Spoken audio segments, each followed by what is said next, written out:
We wish now to start our program, and I'm going to request Director of Technical Services from National Biosafety Authority, Bwana Ngetich, kindly open for us with a word of prayer. Thank you. Thank you, Director. We can all stand, please, for a word of prayer. Our dear Heavenly Father, we come before you this wonderful morning, Lord. We pray, Lord, that as we start our program for today, Lord, I pray for all presenters. I pray for the MC, Lord, and all discussion that we are going to have. Lord, I pray that you are going to guide us. In Jesus' name I pray. Amen. Thank you so much. And our colleagues online, we also wish to take this opportunity to invite you to our day 3. At this particular moment, it is my pleasure to invite Madam Bibiana from ISA to give us the key address on the GMO database debate, science, politics, myths, facts about GMO. Madam, karibu sana. The floor is yours. Thank you. Thank you so much, Daktari.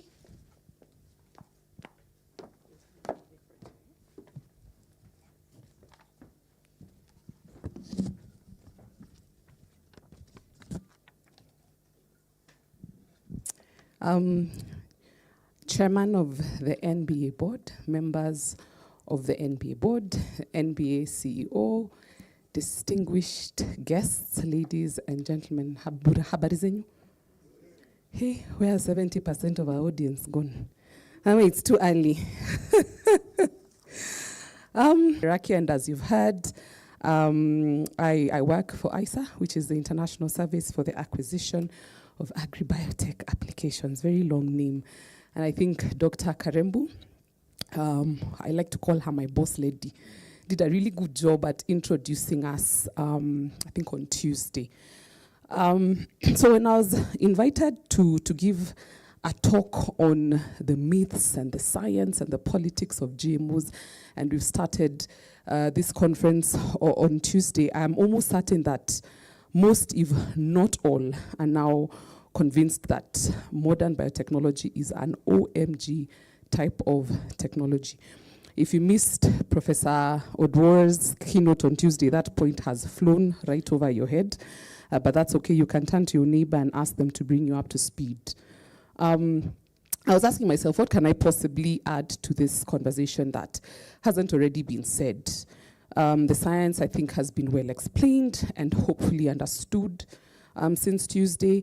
The myths have been busted, and the political overtones were sprinkled, and they've given us some light moments that have hopefully helped us understand the complexities of this debate, or dialogue, if you like, because if I remember well, Margaret asked us to move from debate to dialogue. But there's something that was briefly mentioned that I thought I could try and zero in on, and that thing is narratives. Now, what is a narrative?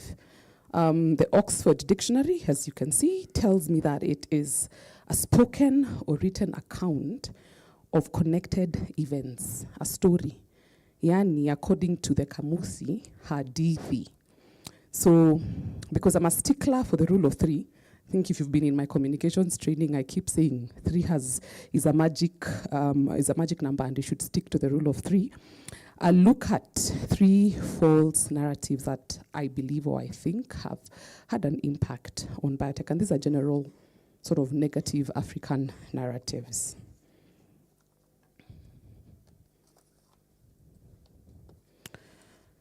False narrative number 1, Africa needs saving. So, despite years of tremendous growth and progress by our region, there are those that still have it in their minds and continue to perpetuate this narrative that only depicts Africa as a continent in need of saving, a land unable to feed itself or harness useful technologies to address its unique challenges. This narrative is not only outdated, but dangerously misleading and outright disgusting, if you ask me, because it obscures the continent's diverse realities. Even the white savior Barbie agrees with me on this. And if you missed this parody on white savior Barbie and you're in need of a good laugh, I urge you to Google white savior Barbie. Very, very funny parody there. But on a more serious note, I believe that this narrative of an Africa that needs saving has perpetuated a stereotype which, over time, has instilled a victim mentality among us. This victim mentality has contributed significantly to the reluctance in adopting innovative technologies, such as genetic modification. So I think we've internalized this story for decades, so much so that it's easy for us to undermine our own capacity to conduct research on, regulate, and deliver a genetically modified products to our farmers. We have embraced a David versus Goliath mindset that multinationals are out to get us. They want to wipe our race. They want to control our food system. And the only way to save ourselves is to embrace comfort in misery, as Professor Odo rightly told us on Tuesday. So essentially, this mindset is leading us to believe that it's okay to bury our heads in the sand to the vagaries of climate change and reject a globally accepted technology that can help us address some of our food production challenges. Because we've been conditioned to embrace the fallacy of helplessness while we remain heavily reliant on imports to meet our food demand. And when our researchers and regulators tell us otherwise, when they prove to us that we have the requisite capacity to harness this technology in a safe and responsible manner in order to solve our unique local challenges, what do we tell them? We slap them with yet another unfortunate fallacy that they must have been bought by the multinationals. So essentially, they're damned if they do and damned if they don't. So we find ourselves stuck in this conundrum where we don't trust the multinationals. We are making it difficult for our researchers to use modern biotechnology to deliver homegrown products. And then we are comfortable with importing food from countries that are benefiting from this technology, from the very multinationals that we don't like, which is enabling these countries to produce in surplus and outcompete our very own farmers. So, tafakari hayo. Ladies and gentlemen, allow me to reinforce a truth that we have all clearly witnessed since the beginning of this conference. Kenya has the infrastructure and human capacity needed for research and regulation of biotech crops. Currently, we have over 100 scientists and several early career scientists, and I'm sure Dr. I'm trying to remember the name. Dr. Joel Ochieng is going to expound on this a lot more. And we have several early career scientists, such as the ones you see on my screen here, engaged in research and development activities countrywide, and I think over 45% of these scientists are working in the public sector. We have had since Tuesday about level 2 biosafety facilities at Calro, Kenyatta University, at ILRI, at ESIPE, and we now, I know some came in and said we'd never heard of the Biosafety Authority, but I think we now all know of our competent NBA that was established through the Biosafety Act of 2009. And I think also Professor Odo told us and did a very good job at explaining about their credentials. And we now know that this authority has been in existence for over a decade. And just to add on to that, they have handled over 70 applications in 5 categories of GMO activities. This is containment, confinement, import and transit, limited cultivation and placement on the market. We have a GM cotton out with the farmers, as you can see there.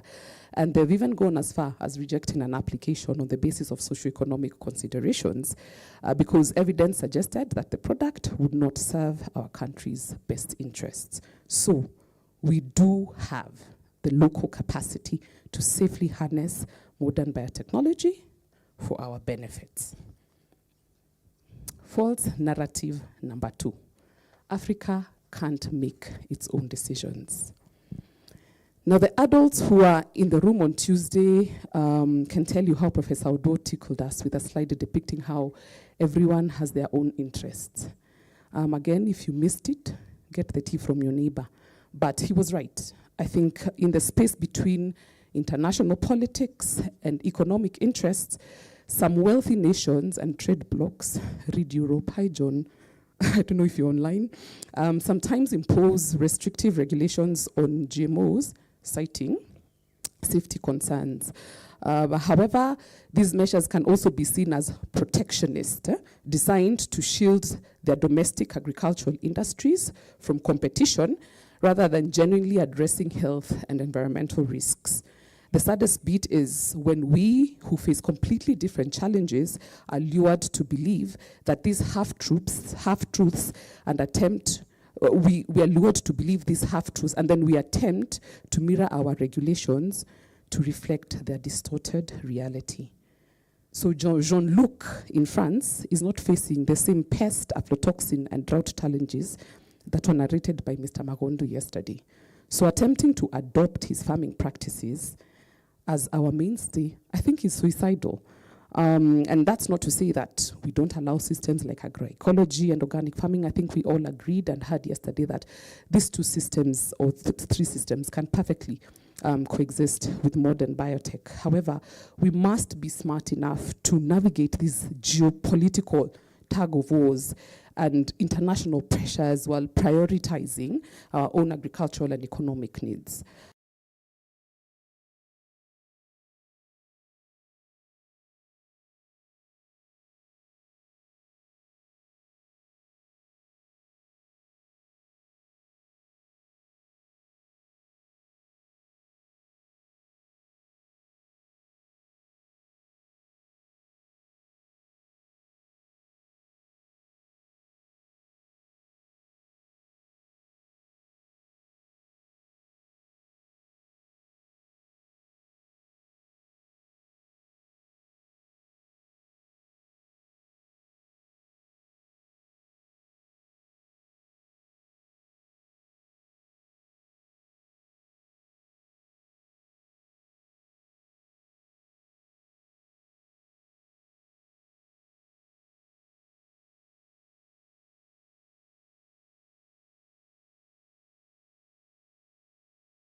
Half this room will be full.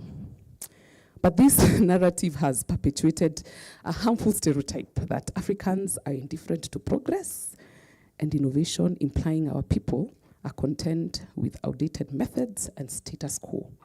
This no-hurry perception somewhat glorifies a passive attitude towards important issues and could have, if you ask me, contributed to the lack of urgency we witnessed with implementing advanced, tried and tested agricultural innovations such as modern biotech. Veterans, or we can call them dinosaurs if you want, in the biotech and biosafety space, remember how this over-secured bicycle was often used to illustrate the precautionary principle approach that Africa was taking with biosafety regulations. Because surely by the time the owner of this bike is done unlocking it, it is his grandchildren that will possibly be the beneficiaries of that bicycle. And I think the person who related this image to Africa's overregulation of biotech was Professor Calestas Juma. May God rest his soul in peace. And I think he was spot on. He was right. Because as we now play catch up, which is not a bad thing, the world has moved on. So such narratives that glorify indifference also reinforce public skepticism and resistance to change and innovation, creating fertile ground for mis and disinformation, which delays progress on all fronts, both in R&D and in coming up with regulations. So, no, slow and steady does not always win the race, at least not when it comes to innovation. But The beauty is that the drumbeat has changed in this space, and Africa has finally realized that we can save ourselves and we can make decisions that work for us and not others. We are literally moving with speed and precision, pun intended. I hope you get that. And we are rewriting the narrative of Africa's technological uptake in agriculture, with 4 countries having already adopted guidelines for governing genome editing, and several others working to develop their very own. We are making evidence decisions for us and by us, and shifting limiting narratives. Narratives are powerful. They shape our perceptions, influence our beliefs, and drive our actions. As we've seen, negative or backward narratives about our continent can stifle progress, entrench stereotypes, and hinder development. As our experts engage the public on biotech and biosafety matters, they need to acknowledge that our people have internalized damaging narratives for eons, and that these narratives have planted seeds of doubt that make it very difficult for the public to accept their solutions. The way to win our public over is not by telling them about the complex scientific processes of genetic modification, or by rubbishing their fears and challenging their beliefs, but by actively listening to their concerns and finding ways of gaining public trust and instilling hope by shifting the narrative to one of empowerment and self-reliance.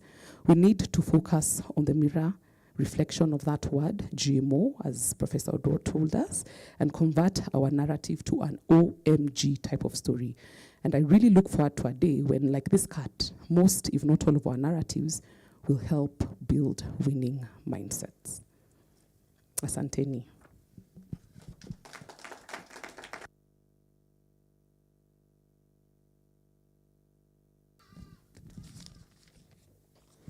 Thank you, Madam Bibiana. I think that was an awakening presentation to all of us. Sorry, I forgot to recognize our CEO, Bwana Roy Mugira. Good morning. Yeah, when I was greeting everyone else, and I also forgot to recognize our farmer. Good morning. Yes, we have had a very powerful presentation. The narratives, the 3 of them, and the facts around them.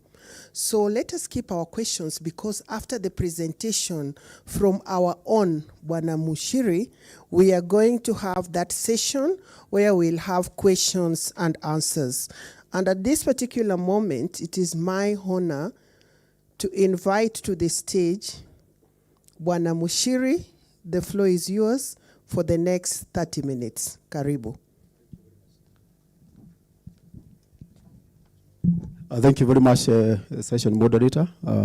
We are trying to upload the presentation. I wanted to present from my laptop, but I've been guided to transfer it to the laptop on stage. Yeah, the first one. So you are good. Yeah, today you have started early. I thought Bibiana would take an hour. Her session is usually very long. Okay.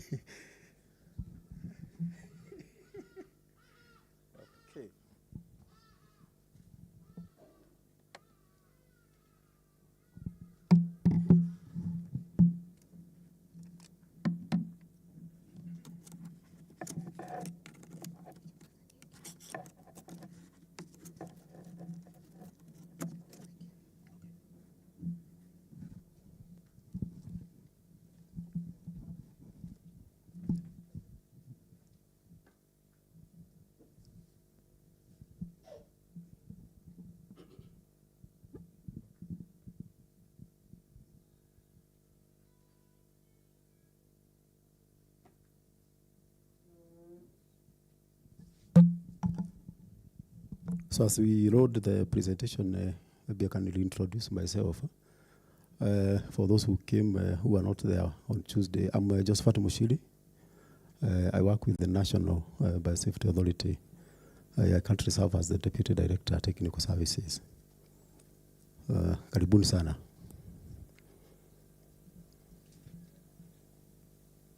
So I'm going to talk through the GMO application process, focusing on particularly on public engagement activities and capacity building initiatives that NBA does during the applications processing.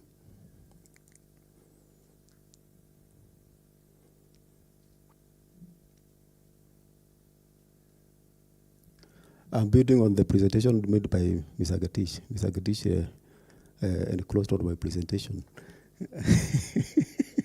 He was to do IBCs, but he also he also presented on part of the slides that I have, but I think there's nothing wrong to repeat. Even when you go to church today, on Saturday, when you go to the following Saturday, you get the same message. You always repeat. It is always repeated for emphasis. So if you see some slides that are repeated, don't ask why we are repeating ourselves.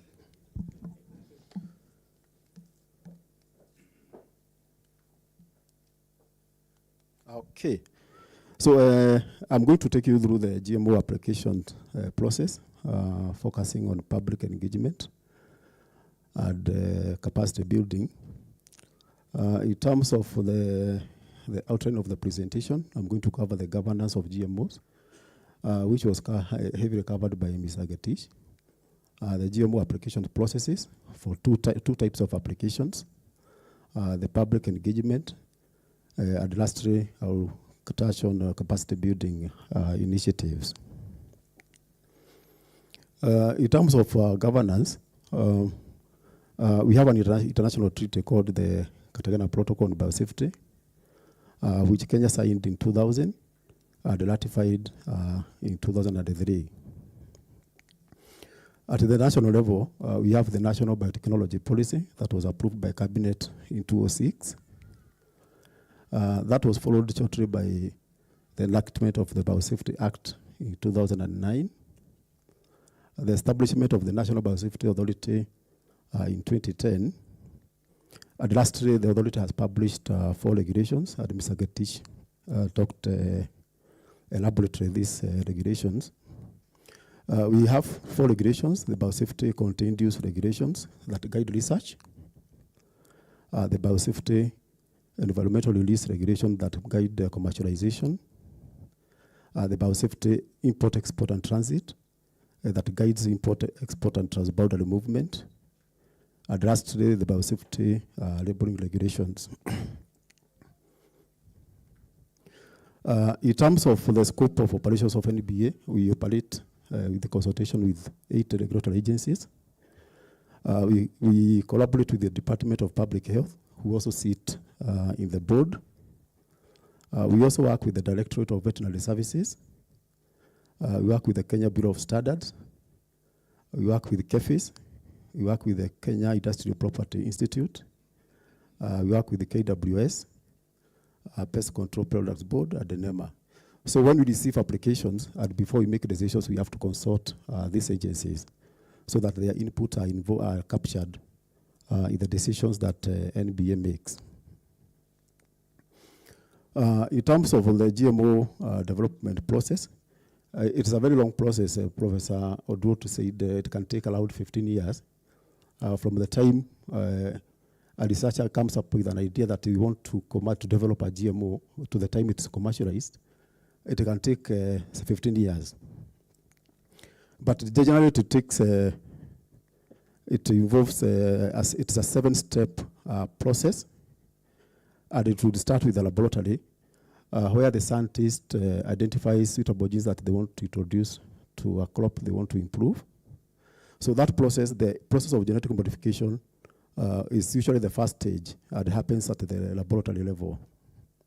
Now, once that process is completed, the scientist proceeds to what we call the greenhouse or greenhouse evaluation to assess what they have modified is able to grow in a typical greenhouse setup. Now, if this process succeeds, they go to what we call confined field trials. Now they have moved from laboratory, they have evaluated at the greenhouse, and now at this stage they are going at the field just to assess whether those GM crops are able to perform in an almost typical field environment. Now, these three processes, in our law, they are referred as contained use experiment, but it is basically research. Now, from confined field trial, the next stage is what we call the environmental release. The environmental release means the GMO is now moving from research facilities to a farmer type of field. So that's what we call environmental release. After that stage, these processes or these approvals are granted by the National Biosafety Authority. So at the time the applicant wants to do laboratory experiment, he will make an application to NBA. It will be assessed through a process that I will explain. So after the environmental release stage, NBA will release that product to other regulatory agencies, particularly NEMA. NEMA will do what we call the environmental impact assessment. And after NEMA completes its process, they will hand it over to KEFIS, who will do tests that we call national performance trials at the DOS. Once KEFIS finishes their process, they will hand that product to the Ministry of Agriculture, who will do the official variety release. And once that variety is released, NBA comes back again to do what we call post-commercialization monitoring. And my colleague Julia will be talking about what happens at post-commercialization monitoring. In terms of the GMO application process, we usually handle three types of applications. The first is what we call the research-based application, what we would call contained use, either at laboratory, greenhouse, and field trials, as one type of application. The other type of application is the export, import, and transit application. This one would apply to if a trader wants to import a product that is ready and approved in another country and is coming direct to Kenya as an approved product. Now, the other type of application is the general release applications. In our law, we call it environmental release at the placing of the market application. For the purpose of this presentation, I'll be giving the processes for research-based applications and the process for environmental release application. Because those are the two types of applications that we actively engage the public. Now, in terms of research-based applications, as I said, this one is governed by the Biosafety Contained Use Regulations of 2011, and it would cover laboratory and greenhouse. If you remember the chart I talked about, there are three stages for contained use: laboratory, greenhouse, and confined field trials. So this type of application would cover GMOs at laboratory and greenhouse. And also, once this is successful, they would proceed to what we call the confined field trials. In terms of requirement for approval of research in Kenya, what is required, not anyone can do research on GMOs. First of all, you have to have a registered research institution. It could be a research institute. It can also be a university or a technical institute, but it must be registered by government at NACOSTI as a research institution. Now, the other requirement for that institution, it must establish what we call the Institutional Biosafety Committee, and Mr. Gatich talked heavily on this, including the composition and the functions of the IBC. So not anyone can just do research on GMOs. It must meet these two criteria. Now, in terms of how the process flow for research-based applications, the process would start with an applicant. An applicant can be like a university, or it can be a research institution. So the applicant, so it is basically a three-step process where you have the screening. So before the screening, there is the application, which is handled by the applicant. But then BRFO will do the screening, will do the technical review, and there will be also the decision. So the applicant who is at this level will fill an application. Nowadays, it is automated. It is through the eCitizen platform. He will fill an application that he will present to the IBC. I have just talked, for you to do research, you have to have an IBC.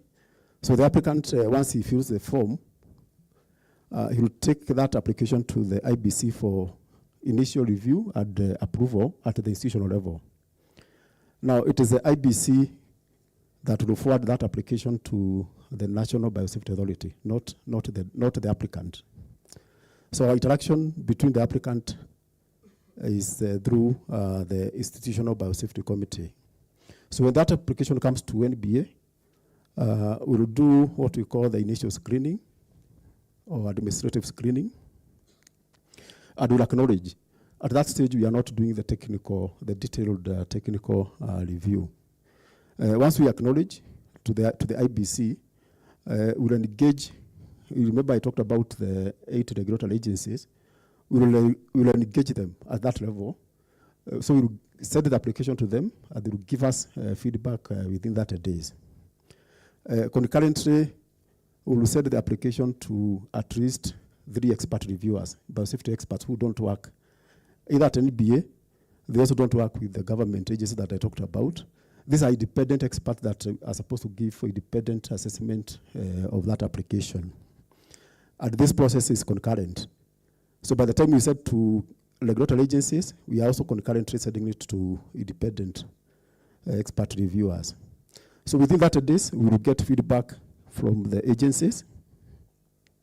Once we get feedback from the agencies, we will compile a report at the secretariat level, and we also have a committee internally called the Internal Technical Committee that assesses the information at this level, and it is that committee that forwards the recommendations to the board, and through the board there is a committee called Technical Committee that first reviews the information before going to the full board for decision.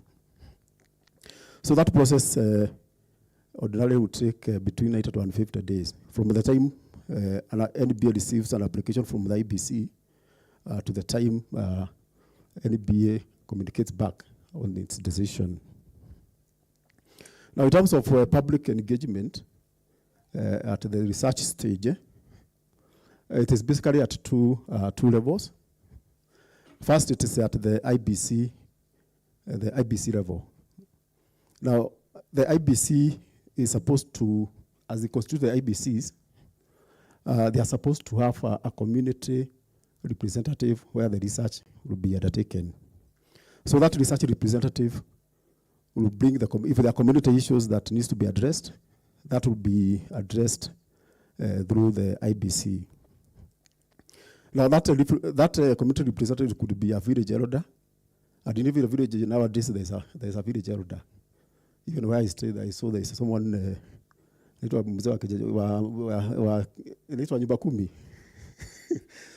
that person, if the research, if any institution wants to do research in a certain area, they have to look for that person, and that person is co-opted in the IBC.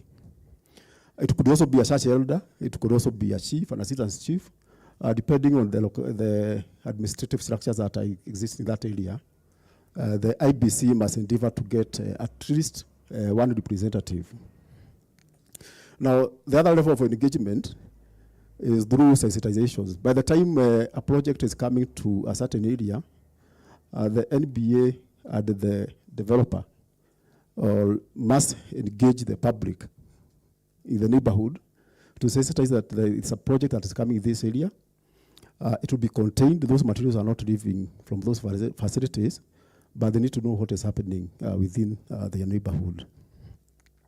Now, the engagement of this community basically is able to demystify the research, because they could be hearing there is something that is going on in a certain institute. Maybe there is a GMO there, but they don't know what is happening. So this sensitization basically is able to demystify what is happening in those research facilities, and also helps in biosafety compliance. Because if there is any leakage, when Mr. Gatish talked about there could be leakage, the community is able to mobilize so that those materials are able to be returned to those facilities. Now, I want to go now to the general release as the second type of application. When we talk about general release, we are talking about two aspects. The first aspect is what we call the environmental release. And if you look at our law, it makes reference to environmental release. But basically, it just means open cultivation, that now the GMOs have been approved. It can move from research facilities to the farmer. That's what we call environmental release, or just open cultivation. It can be given to the farmers for cultivation. The second aspect is what we call as part of general release, is placing on the market that product has been granted an approval to be sold in the market. That is what we call the placing on the market. So in terms of regulations for this, we have the Biosafety environmental release regulations that were passed in 2011. In terms of general release, unlike the research-based applications, this one requires a number of entities' approval. For research-based applications, you would just need biosafety approval, and that is the end of it. So the research would just continue. But for environmental release or for general release, any BA will do the biosafety approval using the process I've just talked about, or I will talk about in the next slide. So you have the biosafety approval by the National Biosafety Authority. Once at this process, at the NBA level, it will take 150 days. But before you reach at this stage, you have also done the laboratory, you have done the greenhouse, you have done the environmental release. That's why you're talking about the general release at this stage. So after biosafety approval, the applicant will not go to the farmer.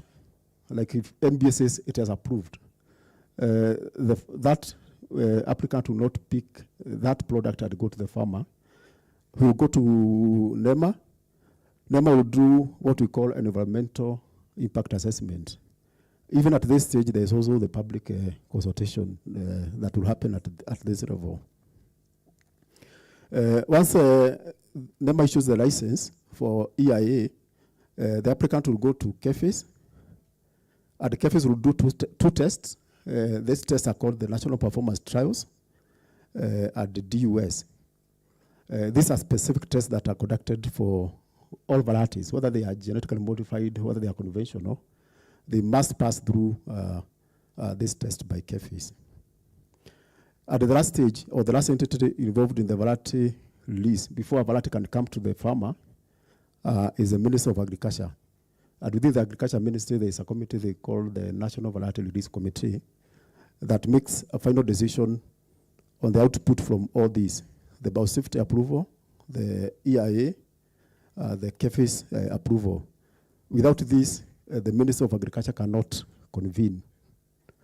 So it is basically, NBA does not release a product to the market directly.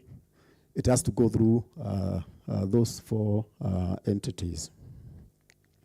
Now, in terms of I just want to unbundle just our process, what we are calling the biosafety approval, what would happen for this process. Just for, I just want to unbundle what happens at the NBA before you make a decision so that they can proceed to this. So at the NBA, for the biosafety approval, the process would still start with an applicant. Applicant will make an application, and we have a prescribed form. In this case, since it is not research, IBC is not a requirement. So the applicant will fill the form. They will come directly to the National Biosafety Authority, but the applicant has to be a registered company in Kenya, not a research institution in this case. It has to be a company, not an individual, coming to the National Biosafety Authority. Once we receive the application, we are going to do the screening, just like the other type of application. And at the next stage, once we acknowledge, there are three things that will happen concurrently. We are going to engage the regulatory agencies, I've put KEFI's logo, but doesn't mean it's on the agency. We have to identify the relevant regulatory agencies that have to review from the 8 I talked about. So we send the application to the relevant regulatory agencies. It would be KEFI's, Public Health, KEBS, NEMA, DVS because of issues of animal feed. Concurrently, we send it to independent expert reviewers. For this application, we sent to six experts. And the 6 experts are divided into 3. 2 experts will be on food safety assessment. 2 experts will be environmental issues, environmental and ecological issues. And 2 experts will be on environmental, on socioeconomics impact assessment.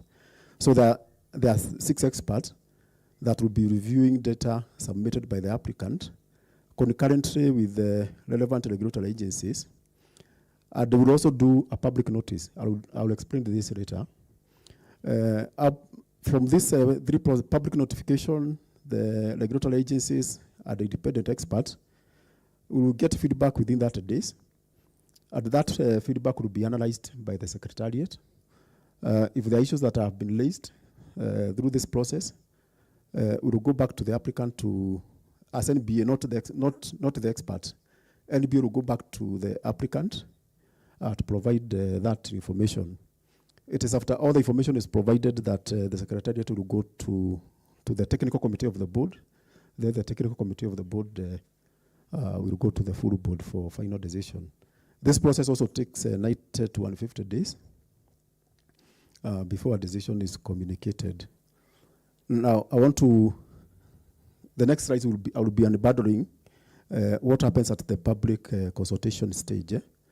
Because Mr. Gatish talked about the risk assessment process, what happens at this stage, the expert reviews. So I'll be talking about how we engage the public before the board makes the decision. Now, the public participation, basically, there are 3 legal instruments that guide or that obligate NBA to do public consultation. The first one is the Cartagena Protocol on Biosafety, particularly Article 23. It requires agencies to engage the public in the decision-making process. When you come to the Biosafety Act, it has a specific clause, Article 54. It requires NBA to make consultations, and also the Biosafety environmental release regulations. So how it is done, it's also provided in the statute. The law requires that once we receive an application for general release from an applicant, once we do the screening and we have acknowledged that the application is complete, we have to publicize in at least 3 channels. One is the Kenya Gazette Notice. You have to publish a summary in the Kenya Gazette Notice.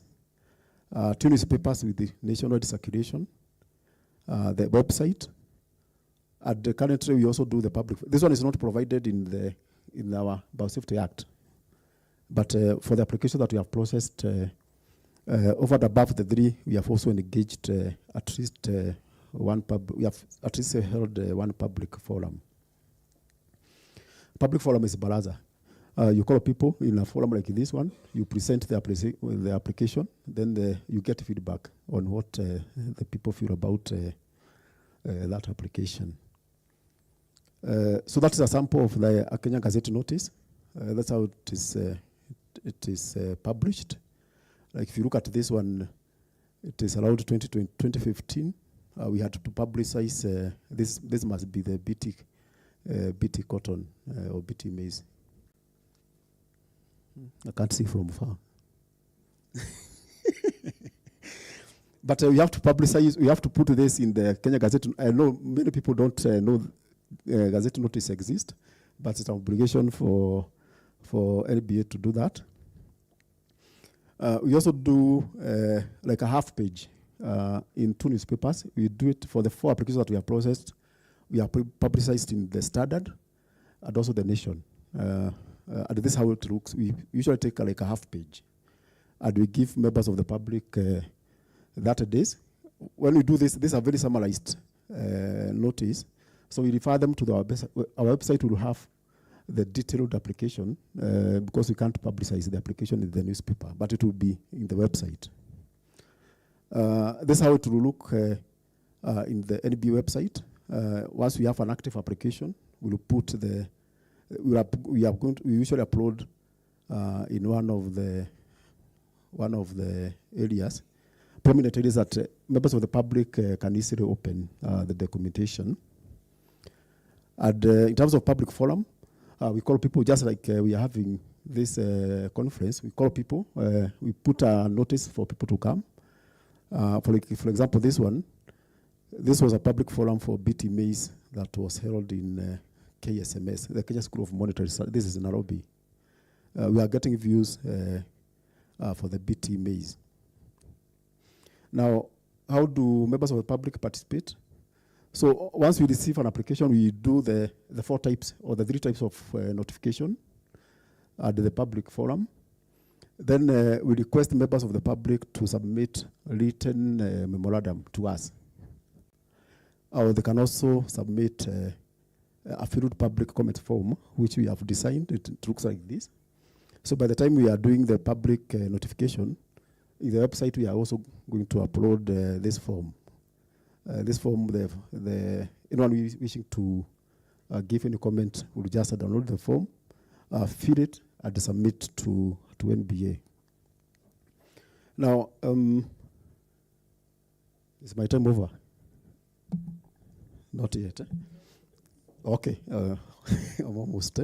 So in terms of the specific case studies, we have so far we have considered 4 applications for general release, the ones that have been received by NBA. And I will talk about, for example, the BT Maize. The BT Maize, Mr. Getty talked about this, so I'm not going into the details. The application was submitted to NBA by Carlo, and they were collaborating with the AATF. It came in June 2015. So when we received it, we did the screening and acknowledged. But we did the public notice on 24th July. We did it in the Kenya Gazette notice, the 2 newspapers, and also the website on 24th July. We also had a public forum, the one I talked about, the KSMS, in August. And we received comments up to 23rd August. In terms of what we got from that exercise, after we did the public forum and we did the notification, we received a total of 15,000 comments. 15,000. Now, out of 15,000, 14,900 were saying they are recommending the approval of that bit for the commercialization of BT Maize. Now, those who opposed, those who are saying, they had various reasons. They are saying food safety, environmental issues, issues of trade. There were that 7 who are saying it is not to be approved.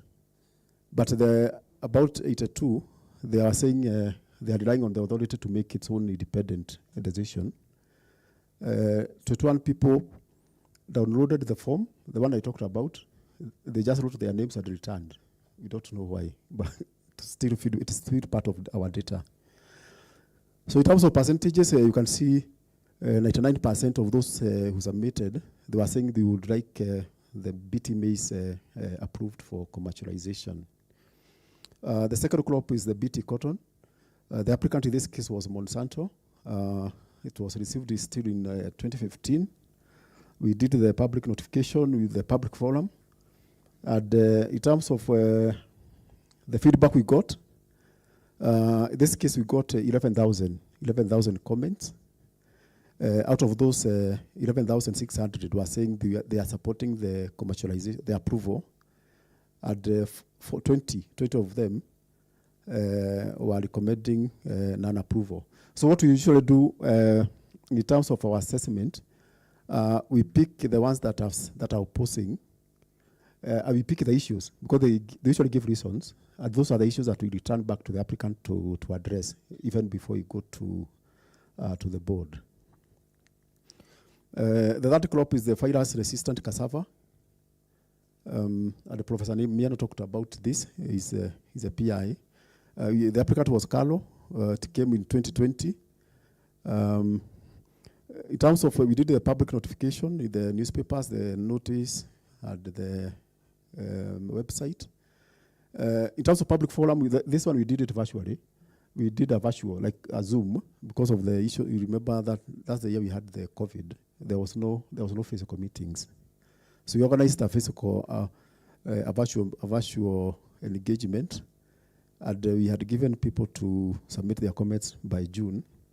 In terms of what we received a total of 3,300. That 3,100 were saying they would like it commercialized. Those who were opposing were 131. And in terms of percentages, you can see this one, 93. Those who opposed were 3.9. In terms of the decision, our decision is not based on the popularity of this data. What we are interested is to pick the issues that those are opposing, so that the applicant is able to address to the satisfaction of the authority and also the other agencies. The fourth and last application is the Gypsophila application. Gypsophila is a cut flower. It is predominantly white. It's a cut flower. It's like roses. It is predominantly white. The market was requesting whether it's possible to get pink flowers from this. From the natural variations that exist, we do not have purple coloration or purple varieties, but the purple or pink. And the market wanted those varieties. So this company was able to genetically modify this. They got genes from a plant called Arabidopsis. And they were able to transfer that gene into this flower. And through that process, the flower became pink or purplish. So it came in 2017. We did the public notification. And we gave members of the public up to July. Unlike the other applications, we only received 69 feedback. 69 comments were received. Out of these 69, most of them raised specific concerns. And three concerns were almost cross-cutting. They had issues that if these flowers were to be commercialized as a GM variety, there is no guarantee that it will not cross-pollinate with the neighboring farms. The company that submitted to us was based in Naivasha. Here, it is just a few kilometers from here. So the neighboring farms had a very strong memorandum that it may affect their entry to the EU market, potentially because of cross-pollination. The issues of access to market to the EU, and there was no clear framework of how this company will be able to monitor contracted growers, because the company can be here, but it has contracted growers in the various areas. The applicant had not provided a sufficient monitoring system of how those flowers from the growers will be ensured that they don't go to Europe, because the applicant had said their target was the USA market. Now the neighboring farms were saying our market is EU, and the company had not provided sufficient monitoring systems to prevent pollination and mixing. Now, based on these comments, when the board met, the board did not approve the application. It actually rejected the application because of these concerns. So that feedback was given to the applicant. I know later he appealed, but the board maintained the decision until they advised the applicant, if they're able to address these issues, they can come back again for reconsideration. Now, I'm almost done. In terms of communication of decisions, so that's public engagement, how we communicate to our decisions. So once the board makes a decision, we usually respond to two types of categories. One is the primary person to respond to is the applicant, because the applicant is the one who approached the authority. So that one will, once the board makes a decision, the secretariat will prepare the approval decision document. If it is an approval, if the board approved, we issue an approval document.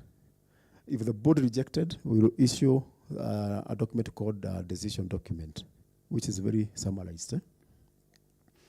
Now, after we do that, we also copy the approval to, as we write to the applicant, we also copy the other regulatory agencies, the 8, so that for future, because they're also involved in subsequent, like NEMA will do the EIA, KBS will do the NPTs. So we usually copy, as we write to the applicant, we also copy those other agencies. But to the public, we have 3 channels of notification. The first one is the Kenya Gazette notice. The one we did for public notification, we also do a similar notice that the NBA has made a decision on application. We also do a similar notification to the website. If you visit our website, you will see somewhere about approved genetically modified organisms. At the international level, because I said we are signatory to the Cartagena Protocol, we also publish summary of those decisions in a platform called the Biosafety Clearinghouse. So this is how the Biosafety Clearinghouse looks like. A Biosafety Clearinghouse is just a virtual platform established by the Cartagena Protocol on Biosafety to share, where countries share decisions on various decisions. So if you are able to open this website, you can see this, the Kenya, map of Kenya. And these are the decisions that the authority has published in that platform. So other countries are able to access the decisions that, like there's decisions of risk assessment, there's decisions of approval decisions, there's decisions on our laws. A number of decisions are published in that international platform, and that information is public. Lastly, in terms of capacity building initiatives, we usually do a number of capacity building programs. We train on areas of safety assessment of GMOs, food and feed safety, environmental safety, issues of biosafety communication. The one Bibina talked about, Dr. Caleb talked earlier in the week. The issues of GMO detection capacities, regulation of genome editing as an emerging technology, the issues of biosafety compliance. Those are the major capacity building initiatives that NBA engages. In terms of the target groups, we usually target the board, the NBA and the KEPIS board. I know for the NBA we have done a number of capacity building initiatives. Because every time we have, every board we have to organize for specific training on, because the board is the one that makes the decision. So by the time they make a decision, at least they need to be aware about the actual technologies. At some point, we also bring the KEPIS board, because most of the GMO that we have approved are crops. So the KEPIS is key. So at some point, we brought the NBA, the KEPIS board in some training. We have the NBA technical and communication teams, regulatory agencies. The 8 regulatory agencies, we have identified people that review applications. When we said to them, we call them biosafety desk officers, and we have targeted trainings every year for that team. We have biosafety expert reviewers. If you recall, I said once you receive an application, we send the application to at least 6 experts. So those experts also require some capacity building, so that they also know the expectation of the authority. When we give them an application to review, we do continuous capacity building for those experts. We also train institutional biosafety committees. These are institutions that are registered research institutions, because this is the team that is supposed to do oversight of projects that are approved by NBA is a team that is also supposed to do a preliminary review of applications before they come to NBA. So we have an annual program for training these committees. We also train policymakers, senior government officials. It may be training, it may be sensitizations or breakfast meetings. Recently, because of the issues of court cases have become quite regular. We are now having capacity building for the legal teams, both at NBA, at the Attorney General, at the other ministries that are relevant in decision making. Lastly, in terms of partners, we have partnered with a number of agencies to do capacity building. We have relied so much on the AUDA-NEPAD, which is a branch of the AU. We also get a lot of support from the CBD. The CBD at UNEP, these are agencies that are critical because NBA is signatory to the Cartagena Protocol, which is administered by the CBD as well as at operational level to the UNEP. FAO also comes on board. They have trained our staff at the previous board on food safety assessment of genetically modified foods.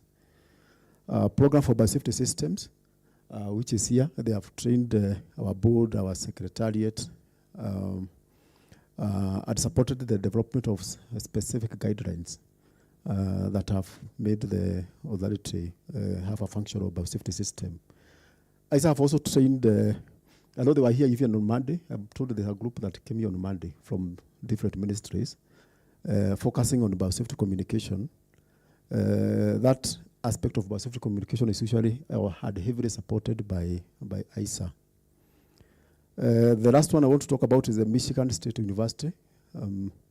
This university has taken most of our technical staff from NBA, even from the other regulatory agencies like KEFIS, to train them on, they usually have a 2 weeks food safety assessment course every year. I know most of our staff have participated in that program.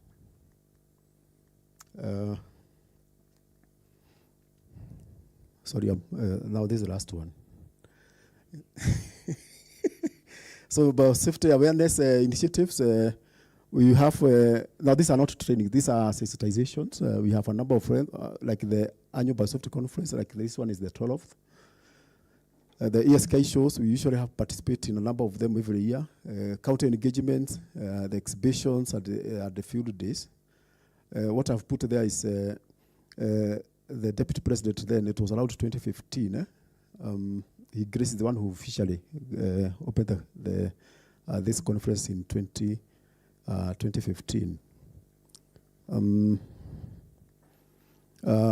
These are familiarization tours that we have organized in the past with our members of parliament. We had taken them to Kenyatta University to familiarize themselves on the facilities that are in that institution. Sorry, I think I've taken more time than I was given, but I know we are going to recover time. Thank you, moderator.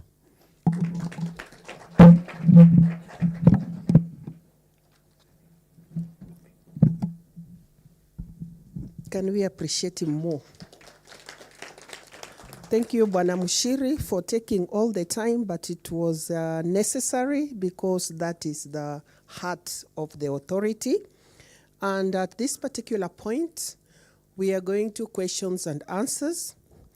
Our first key address given by Madame Bibiana. I don't know whether she's in the room. Yes, Madame Bibiana. She gave us such awakening presentation where we were given 3 false narratives with impacts.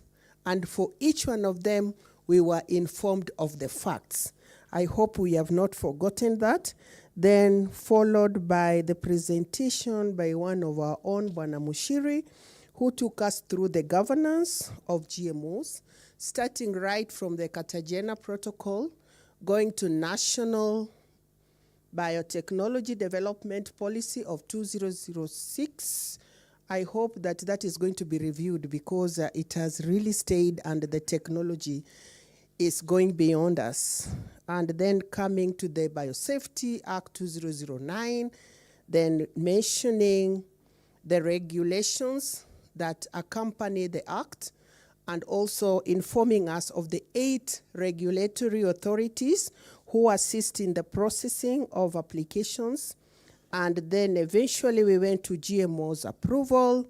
We were taken through each and every application, if it is research, if it is environmental release, or if it is for market. Then we were taken through the public engagement, and we've been shown how the publics are brought on board during the approval, and eventually capacity building initiatives. So with that, it is now questions and answer session. We are going to take the first 5 questions. Say whom you are addressing the question to, say your name and the institution, and then say the question or the comment. The floor is open. The first one is right here. Thank you, Madam. I'm Joel Ochieng, University of Nairobi. And mine is a comment on Josephat Mushiri's presentation that was fairly extensive and good. The first is just to strengthen, and for those who are not aware, that institutional biosafety committees include representatives of the community. So, for example, University of Nairobi Institutional Biosafety Committee includes the Nyumba Kumi, the local chief or area chief, or community representative. So that's one of the ways of sensitization. The second comment and last, that is that as much as popularity of people's comments on an application does not necessarily direct decisions made by NBA, it's good to note, especially for developers like ourselves and the private sector, that that popularity can give you a glimpse into what the market looks like. So if you have 15,000 comments that are positive on BT maize, it lets you know that there's a future for that product once it's released. Whereas if you have 6 comments overall and 3 are saying yes, then you know that as much as the majority have said yes, the market may be a little narrow. Thank you. Thank you, Doc, for that comment. That is not a question, so it will not expect any answer. It just adds to the presentation. The next question or a comment? We said we are looking for 5. Oh, yes.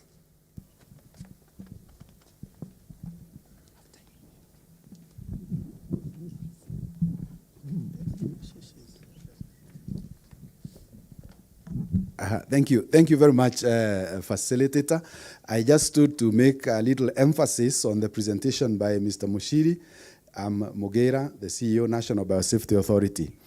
And the point I want to emphasize is on the aspect of public participation or public engagement in decision making. I was in court yesterday.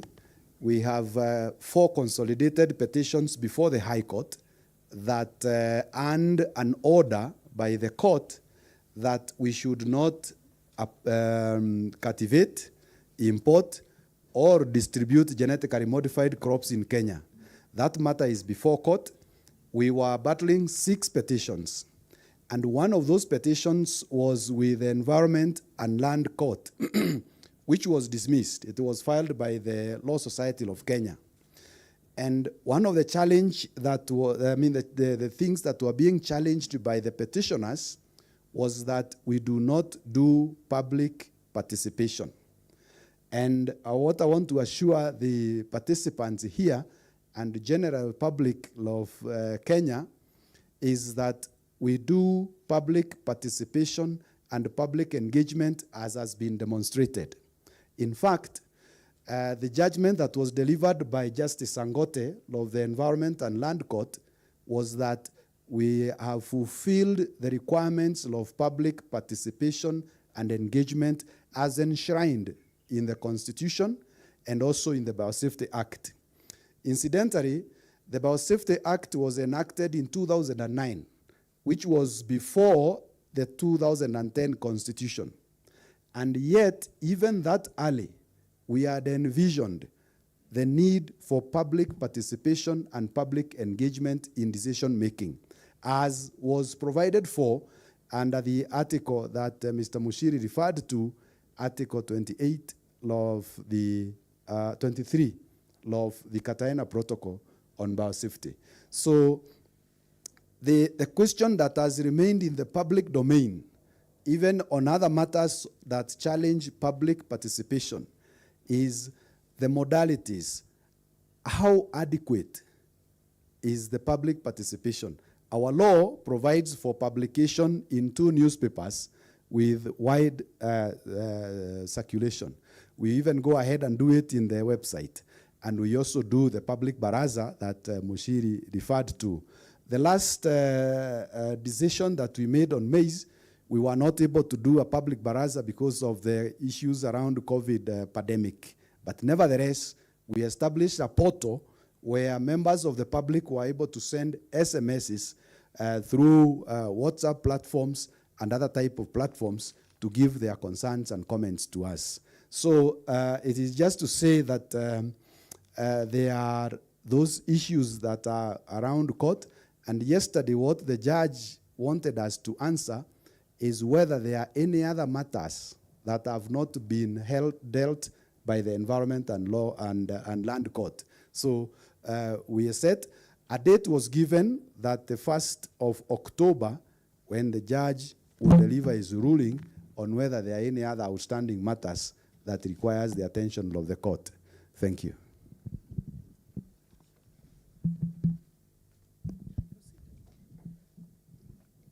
Good morning. My name is Wanjiru Kamau from Biba, Kenya. I missed Bibiana's presentation, which would have liked to listen to, but I can already anticipate what she said. I want to start by reading something, and then I can say my comments. The advantage of science is not in principle for its own self. It's because it does something valuable that people want. If it's not supporting those particular objectives, I think we should take a much more skeptical view of it. That was said by the UK Minister for Environment, Michael Misha, 2001 and 2003. When I look at the analysis by Bwana Mushiri on the comments on BT maize, 15,000 people made comments, and there were 37 people who opposed. If I compare with the analysis for the Biosafety, it would be interesting to know, out of these 15,000 or 14,956, who are they? Because that then makes the analysis meaningful. Or are they made up of just the scientific community? Were they made up of the farmers? Were they made up? Who constituted? Because it's clear from the Biosafety, the private sector and some members of public made those comments, and they were listened to. Because the comments they raise are the same issues that Biba Kenya raises together with other farmers who have concerns about this technology. Environmental contamination, cross-pollination, placing in the market and chances of, and yet, when we talk about the cassava, when we talk about the maize, we see that, and the BT cotton, it's still gone ahead and being commercialized. How come the Biosafety situation was listened to, but cassava, maize, and perhaps it would be good to interrogate and tell us who are these 15,000 people, 14,000 that made a comment. The other thing we must interrogate when we look at our Biosafety Act, it says, the object says it was set up to facilitate responsible research and minimize risk. Are we doing responsible research? We must also ensure adequate level of protection from the adverse effects. And finally, have a transparent. So as we do the work of public awareness, as we do the work of engaging the public, we must ask ourselves, is our research responsible? Are we doing adequate level of protection? And is the system transparent? For instance, the system around collection of views. When we send the views, we write who we are, what institution we are, and what roles we are. A transparent system should say, of the 14,000 people who sent these comments, 10,000 were researchers, 5,000 were that is not coming out clearly. And it's also not obvious whether the comments, the issues we raise are always taken into consideration. So is it making a mockery of the public participation process? And finally, I want to say, when we look at the high cost of producing a GMO, and this is not from me, it's from a researcher who said that, allow me please, that the cost of putting GMO in the market between 2008 and 2012 was about 136 million US dollars. Right from research to the placing on market, going through the regulatory system. If you convert that to the current Kenyan shillings, it comes into billions of Kenya shillings. Even if the public sector is contributing part of this money, we must ask ourselves, are there cheaper ways of getting these traits using conventional breeding that does not require, is not so costly for the public party, for the Kenyan taxpayers? Is it value for money? Does it address our issues without spending so much money? So for me, these are issues that we need. Let's not make a mockery of public participation. Let's be transparent. Let's be genuine so that we know that when we approve something, the public actually want this product. Thank you. Thank you so much, Madam. I'm so happy that she's just covered the 5 questions. So can we respond to the 5 questions before we get another question? Because previously they were just comments, but within just seconds, we've gotten 5 questions. Bwana Mushiri, I know you are equal to the task. And Bwana CEO, thank you for the update. It's not NBA that has been taken to court. I thought you will say that. But I stopped there. It is not NBA that was taken to court because NBA is just a regulator. Now, Bwana Mushiri, the floor is yours. Okay, thank you very much. Then we go to Madam Bibiana. Okay, maybe the If there CEO will will be any also, now that he was in court yesterday, you can add to the discussion. I take them as a positive comment, and I may not have the answers, all the answers with me. But specifically, you said for BT maize, we received more than 15,000 comments. For BT cotton, we received more than 11,000 comments. For gypsophila, we received about 70 comments. Now, what I said, the emphasis for NB, once you receive comments, we both receive positive, people recommending for adoption, and people saying they are opposed to the release. Now, once we put a public, it's a public notice. Once we release it to the public, NBA has no control of who makes the submission. Because it's public. We can't dictate whether it is a researcher or it is a farmer or a consumer. But if anyone wants to see maybe the breakdown of the people who made the comments, I think that data can be available to see the Secretariat. It's not published, but it can be available on request. When we receive feedback, I said we concentrate on the people who are saying they are opposed to the approval of that application. And ordinarily what I said, once we receive those feedback, we compile them, the comments that came from the public, the comments that came from the experts, the comments that came from the regulatory agency, we compile. And before we go to the board for decision, we refer those issues to the applicant to address one by one. Now, for BT maize, for BT cotton, we took the issues to the applicant and they were able to address each of the issues that came from the public participation. This was done, we did a similar process for the gypsophila application. The feedback that we got was not able to respond effectively to the 3 issues that made the board make that decision. And they were told if you're able to address those 3 issues, you can still come back for a review of the decision. So that was the process.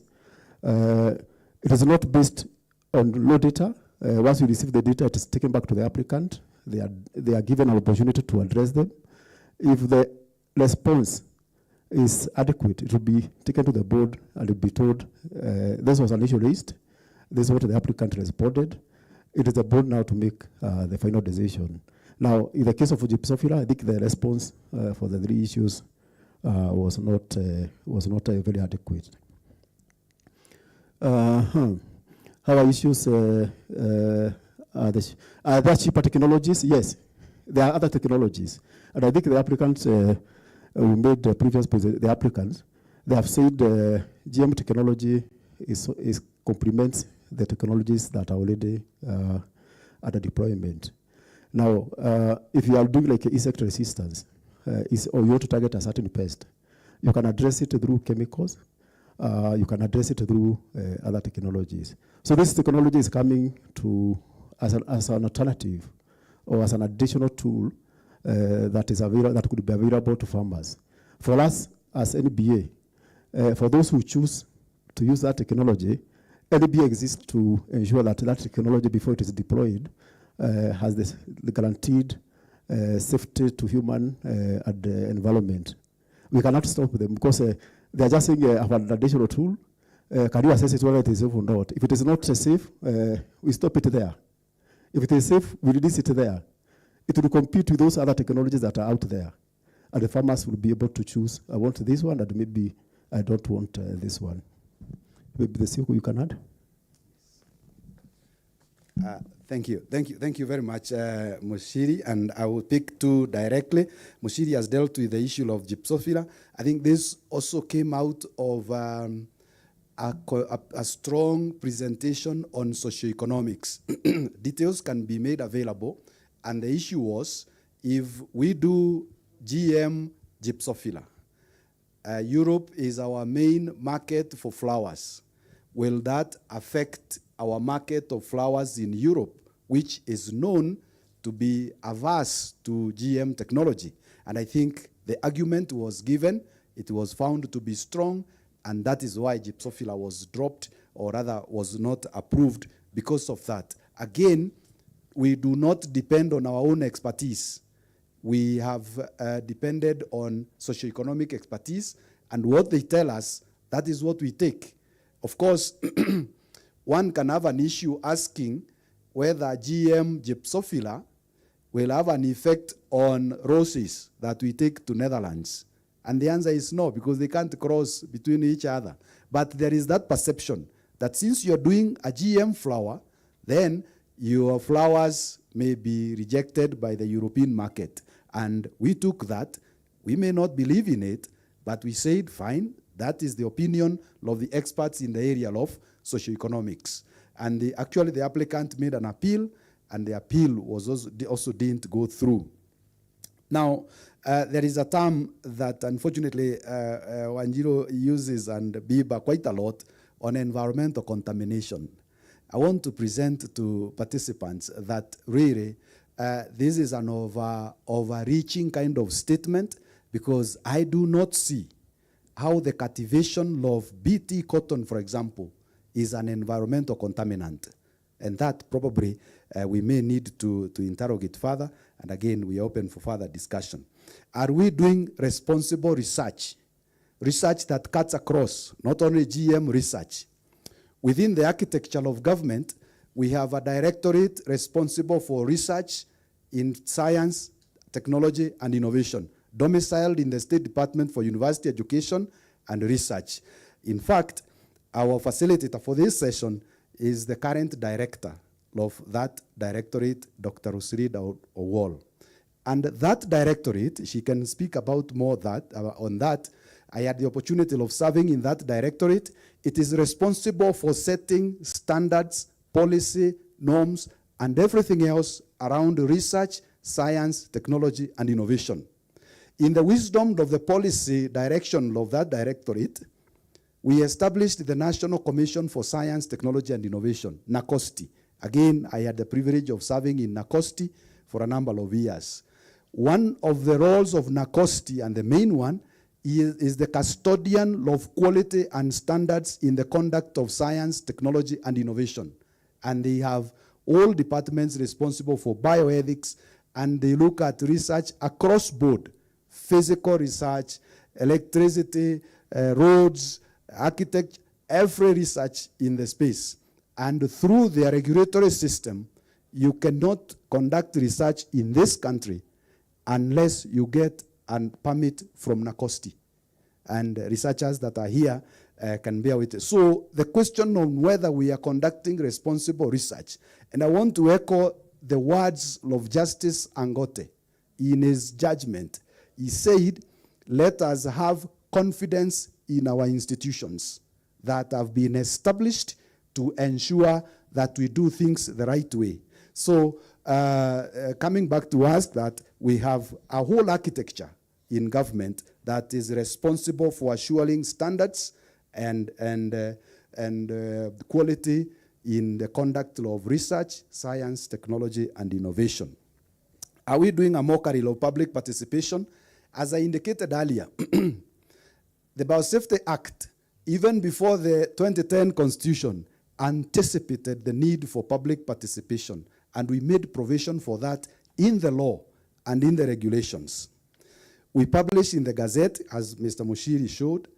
We publish in the newspapers. That is all what is required by law. You know, we can decide to do just what is required in law and walk away with that. But we have gone a step further and engaged in web engagement through our website and other linkages that we have. People can say what they want to say through the online platform.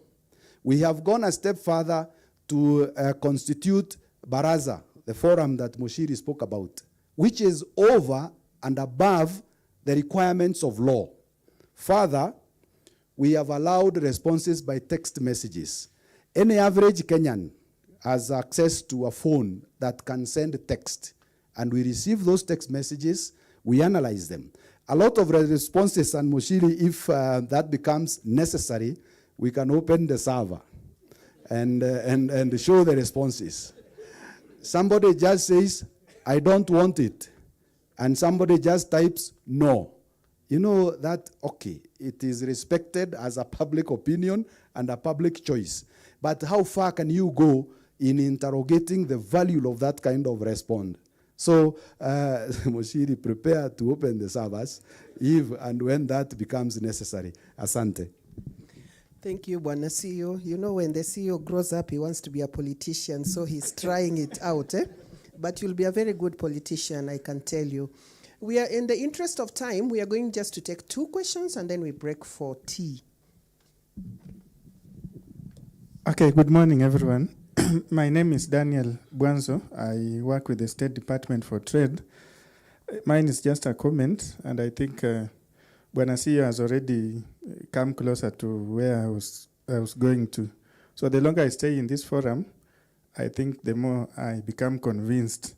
So during the presentation of Mr. Mushiri, I think the assurance I get is that an applicant is only a registered research institution or a company. So that rules out a scientist coming to apply for research into the technology. So that means these scientists must be working within a registered research institution, which are universities and the ones mentioned, or a company like the one that was presented there. So it gives us an assurance that the entire process is properly managed, like Bwana CEO was mentioning. I think that was the comment I wanted to make. Thank you.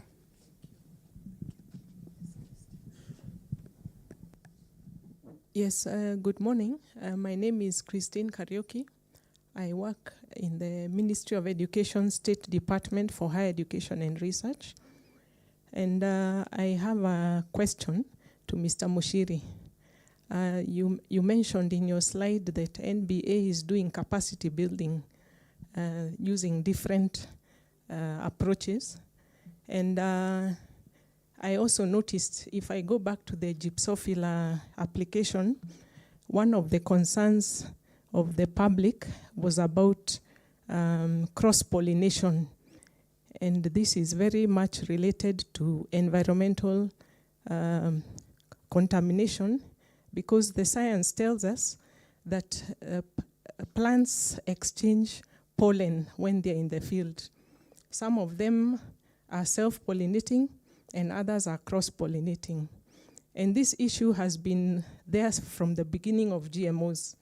So what is NBA doing to address that concern? Because it has clearly come out, and in the case of Gypsophila, it has led to the rejection of that application. So those are the kind of issues from the public that should be like the priorities when you're doing your capacity building. So are you addressing those and other issues? Thank you. One question, I think you can answer that. Maybe the CEO can. Let me hand over to the CEO. But briefly, the issues of cross-pollination, I will allow the CEO to complete. The issue of cross-pollination is not a new phenomena with the genetically modified crops. For example, if you have maize, if you're planting 614 and your neighbor is planting Pioneer, those varieties would ordinarily cross-pollinate. It's a natural phenomenon. Now, when it comes to GM crops, if a farmer A and a farmer B, farmer A plants GM, farmer B plants non-GM, those two crops will cross-pollinate. Now, when it comes to NBA, one of the assessments that we do is what we call gene flow studies.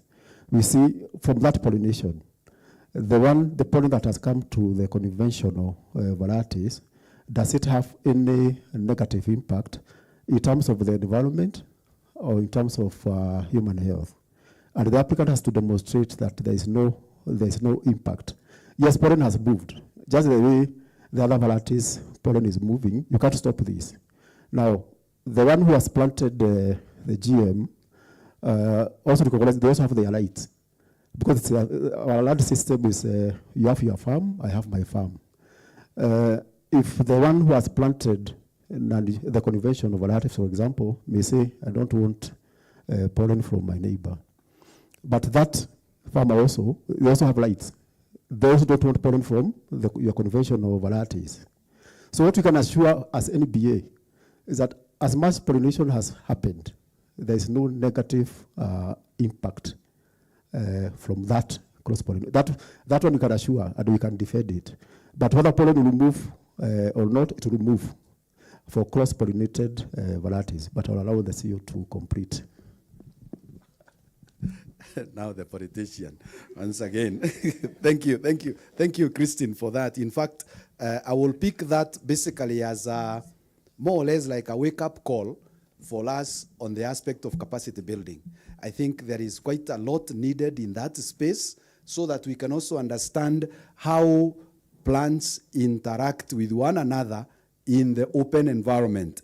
I will not repeat what Moshiri has responded to, but I want to say that we developed a guideline called coexistence that was providing for how farmer A will cultivate the conventional and farmer B cultivate the GM crop, and the two live together, called coexistence.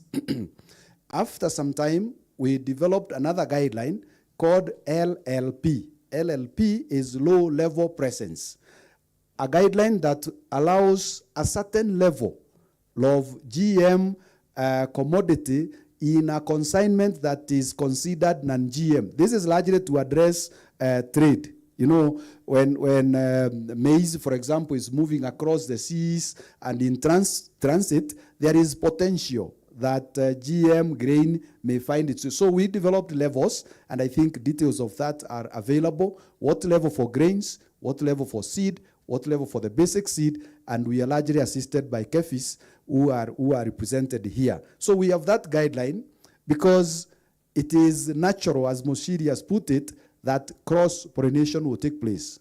And one of the questions that we ask when we are carrying out environmental safety is the potential for the GM crop to pollinate with related species in the environment. And we work out that to show that whether they are related species in the wild that can be pollinated by our crop and therefore move the GM technology into the general environment. We carry out that assessment. Now, the reason that we need capacity building in this particular area is the possibilities. You know, I studied a course in the university called Biostatistics, and they gave me a lot of difficulties because I was very poor in probability. You know, those I, X, and some X's written on top, others in the bottom. I struggled with that. But basically, what statistics teach us is the probability of a particular thing happening. And if you look at maize, which is an outcrossing kind of crop, even if you grow your maize side by side, assuming that the GM trait has been embedded in one chromosome. Now we are to science, not the politician, now the scientist. Assuming that it has been embedded in one chromosome, when you carry out segregation, the Meadows law, it is only one of the offsprings that will carry one of these chromosomes.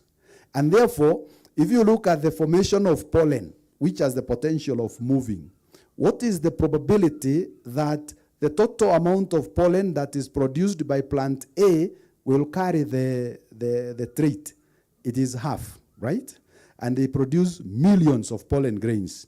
Now, considering the movement of wind, how much of that pollen can be blown, that one can be moved to the neighboring farm? You can calculate that depending on wind speeds and the weather and many other things.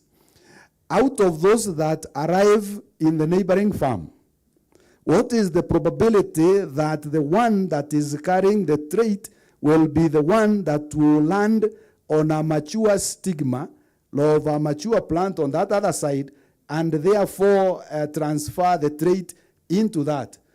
Now do the maths. Now, after that, then you can comfortably say how much of this is able to cross over. You know, the impression is that if you grow your maize here that is conventional, and I grow mine here that is GM, then your GM will move all of it. Remember, there is also movement from this direction to this direction.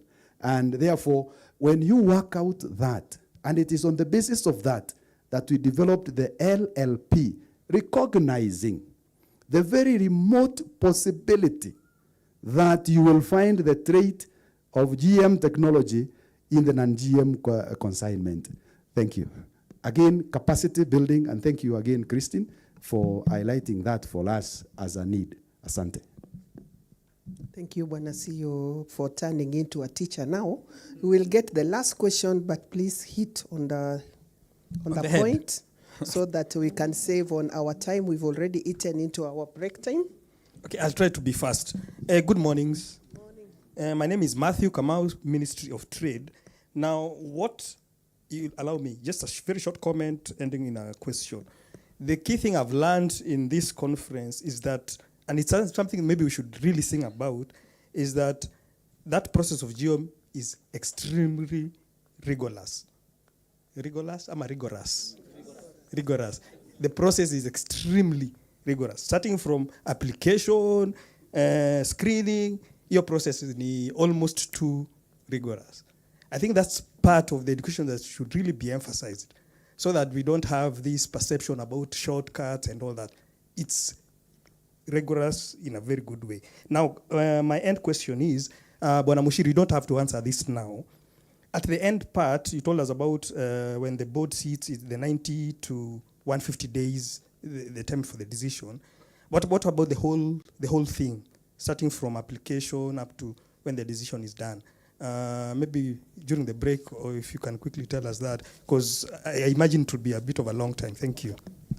Oh, sorry. Okay. What I said, the 90 to 150 days is not the time specifically for the board. The board would take a month or so. It is from the time NBA receives an application. We take it to the experts, we take it to public, we take it to independent experts, regulatory agencies. By the time it reaches the board, maybe it is allowed 100 days or so. So by the time the board is making the decision, we are expecting maybe it is the 150th day. So the 150 days is from the time you receive an application to the time the NBA formally communicates to the applicant. Thank you.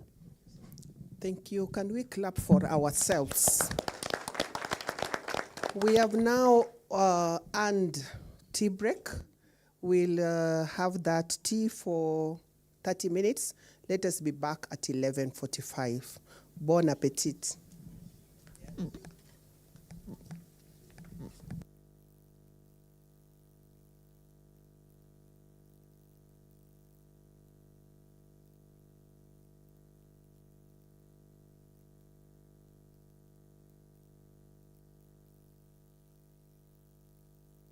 Recording stopped.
drug trafficking operation at Danco Transporters. This is what top dogs do. You do the action.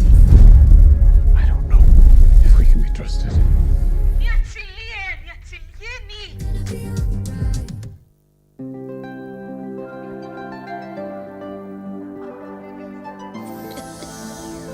That's cool on the beat.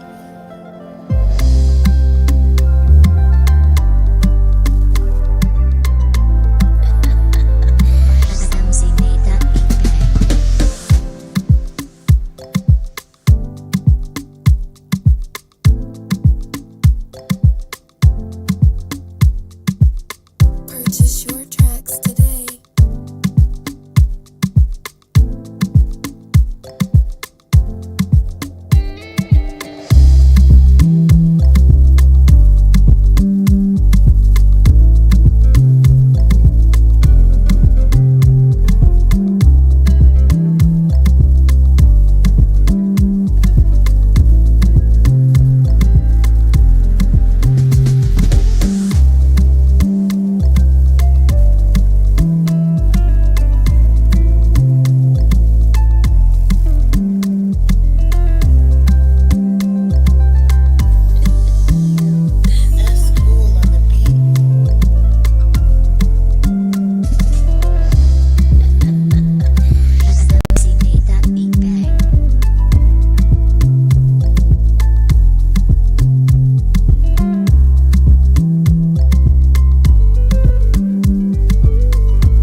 Purchase your tracks today.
New Superstay Skin Tint with vitamin C from Maybelline, New York.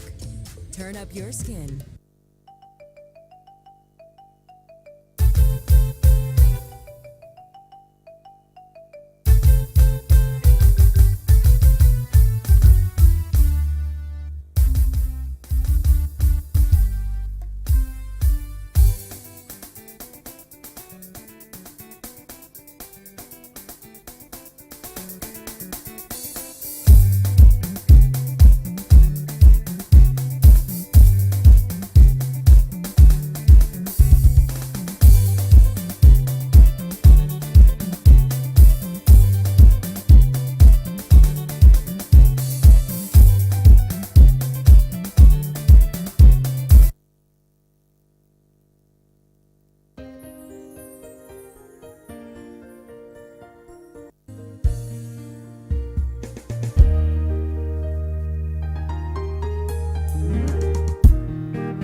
afraid when the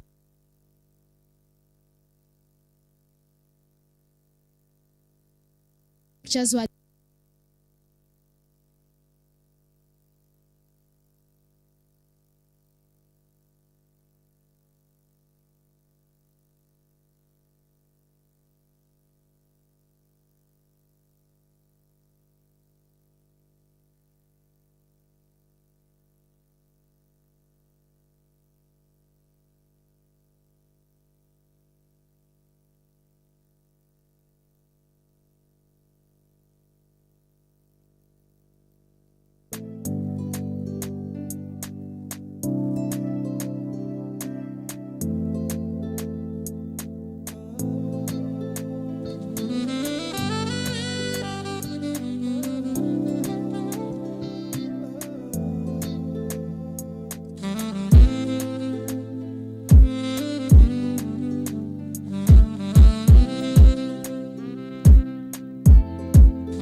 script my story. Tell the truth. You and the lady have to beef all the time. I'm done with the drama.